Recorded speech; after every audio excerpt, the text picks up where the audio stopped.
I will mirror you. I would start like this with the 2 poi in front of you and counterclockwise.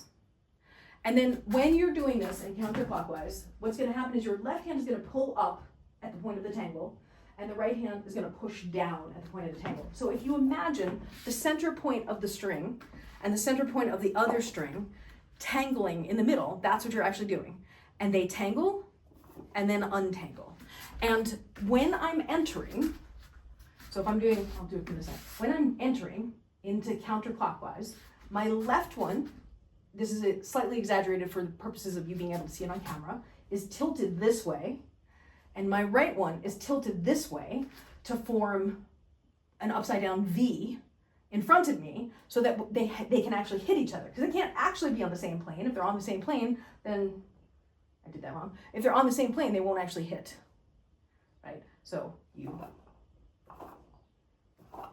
do that like that. So you have to be in the same direction for what I'm teaching you. Both of them are counterclockwise.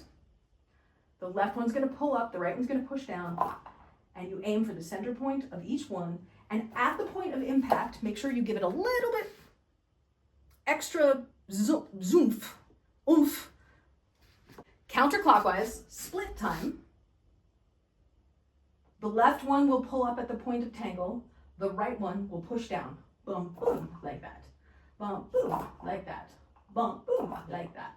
All you do is, at the point where they hit, make sure you apply extra force pushing down with your right hand, so it's going down, and pulling up with the left one. So because you lose some of the momentum to the tangle itself.